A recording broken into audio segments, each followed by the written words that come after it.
This is Up Trail 71, and in part 3 of the series we'll be looking at different options for backpack sizes, and I'll be giving you some ideas on how I pack. I think I'm going to go inside because it's very windy out here today. To help determine the size backpack that you need, one key factor will be your budget, what kind of gear that you'll be using. And number one is your sleep shelter. Will you be using a tent or a hammock setup? And your sleeping bag or your quilts will take up a lot of room in your pack.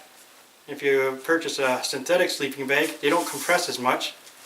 But this is a down one here. It'll cost you 5 or 6 times more, and it'll compress very small in the pack. Now if you're planning for a week-long backpacking trip up in the mountains, doing some fishing, and you have some pots and pans that you'd be taking with you, and some heavier clothing, and then you may want to start looking at a 65 liter pack or maybe even larger to carry all your gear. It will help to buy your gear before you pack in determining what size pack you need. I have now emptied all of my gear out of my Osprey Exos backpack.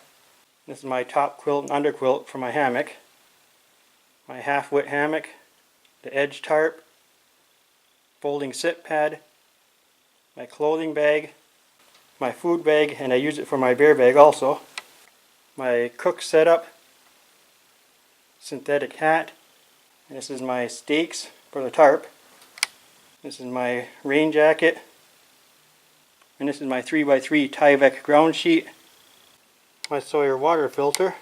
Right here I have my compass, my first aid kit, my bear line, some of the personal items, my headlamp, bug net, and now I'm going to fit this all inside my pack.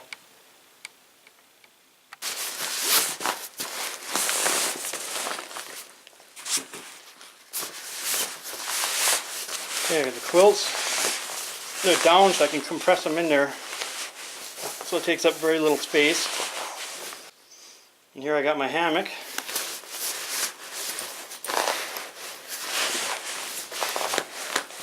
And I have the tarp. Now if the tarp is wet, I'll put it on the outside, but for now I'll put it in here. Clothing bag, my cook pot and stove. It only weighs 4 ounces, takes up very little space, and my folding sit pad, and I'll just slide this in where the hydration bladder would go. Then I got my food bag, and I'll put that near the back part of the pack.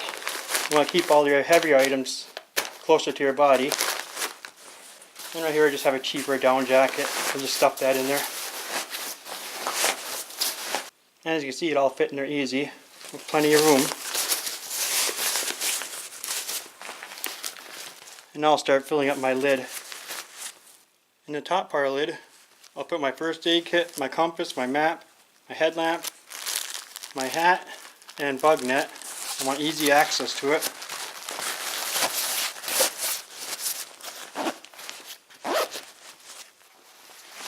And on the inside part of the lid, I'll put my personal items.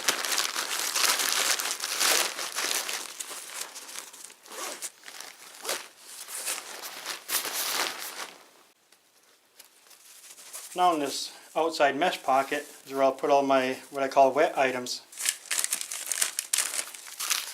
My ground tarp, my Sawyer water filter,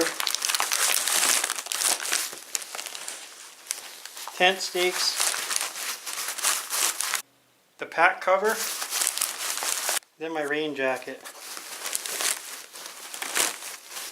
Like I said earlier, if my tarp is wet, I'll just stuff that in here. And you just cinch it all down and you're ready to go on a trail. Some backpackers will line the inside of their backpacks with a trash bag to help keep their gear drier. And I would recommend using unscented because bears can smell it. If you're using a tent, you can strap it right to the top of your pack and that'll save you room inside. And you can fasten your sleeping pad to the bottom. And some people use air mattresses for their sleeping pad. because they're a lot more comfortable. On my JanSport 65 liter pack, there's no mesh pocket in the back. They have these pockets here. I always kept my wet items in them. On the side had a pocket, nice large one. And the same with the JanSport 55 liter. Had the back pocket and two side pockets.